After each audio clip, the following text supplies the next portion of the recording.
Hello, my name is Quayana Reed, and this summer I did my McNair project on Black Europe, the African diaspora in Wales. And I was honored to be advised by Dr. Ali. So you're probably thinking, why Wales? And I studied abroad at the University of Wales, Trinity St. David in 2019. And I often think about how my identity as a Black American shaped my experiences. But it was my experiences in rural Wales that shaped my desire to do research in this topic. And on the right, you see a little picture of me in Wales. So some of the questions that I began to ask was, how have Black Welsh people culturally and economically contributed? How has Black imperialism impacted Black Welsh people in the past? And how has the legacy of this imperialism continued to impact the lives of Black Welsh people currently? So my hypothesis, although broad, is that Black Welsh people have made contributions that have positively shaped their societies. Okay, so here's a little background. Black Welsh people make up about 0.6% of the Welsh population. And that's about 18,000, which is the equivalent of UNCG's population. Although documents show that about 29 Black people resided in Wales between 1687 and 1814, the first well-recorded Black person was John E. Stumple, and he died in 1786. And there's a picture of him on the left. Black settlers also then began to arrive in the 1850s from different parts of East and West Africa. In the 19th century, the Black population in Wales began to grow by way of sailors. After World War I, many settled in Cardiff Docks and became part of the multicultural community Tiger Bay, increasing the Black Welsh population from 200 to 3,000 plus by 1919. So there were a couple of setbacks. Finding Black Welsh accomplishments was difficult, and so I had to dig deeper to figure out why Black Welsh accomplishments were missing.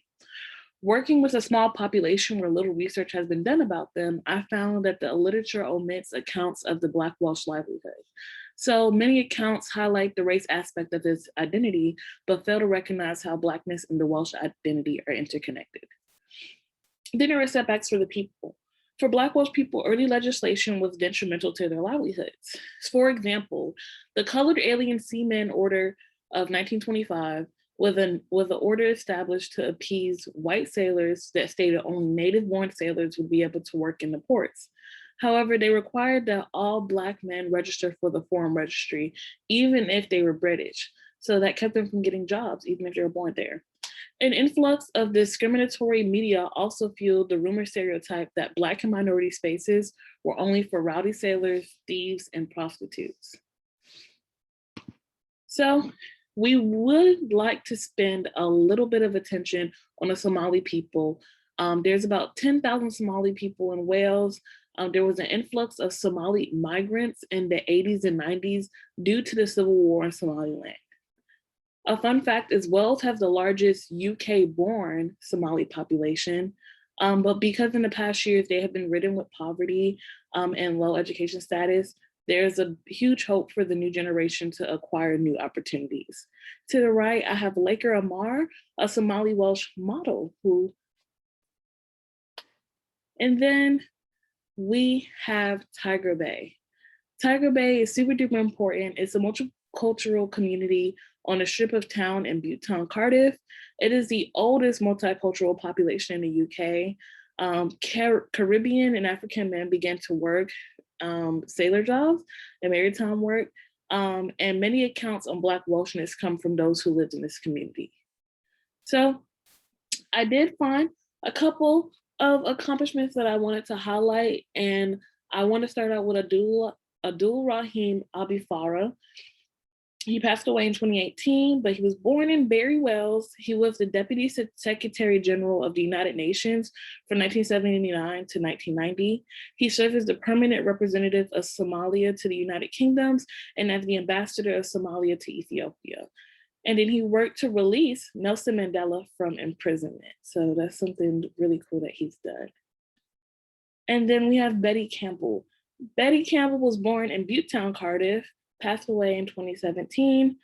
She was the first Black head teacher of Mount Stuart Primary Butetown, Cardiff.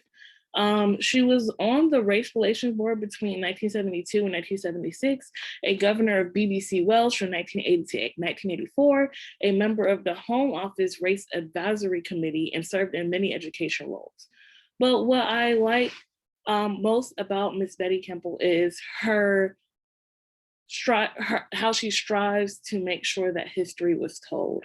Um, when asked about teaching Black history in the schools that she worked in, she said, when I was head of my school, I looked at Black history, the Caribbean, Africa, and slavery and effects.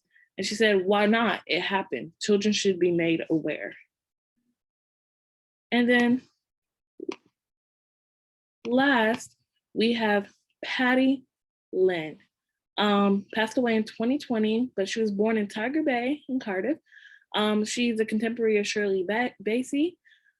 She's a jazz musician from Tiger Bay. She's responsible for creating the Buttetown Bay Jazz Festival, and she spent 26 years campaigning to have a statue in honor of Black soldiers who died in World War I and World War II after her father and two of her brothers passed away during the war.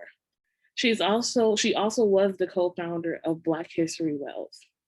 So although I couldn't list all of the contributions that Black Welsh people have made, Black Welsh people have contributed to their communities in a number of ways that will continue to have a lasting impact on future generations. This is my presentation. Thank you for hanging out with me. I'd like to give a special thanks to my advisor, Dr. Ali, for helping me during the summer and the McNair program. Thank you.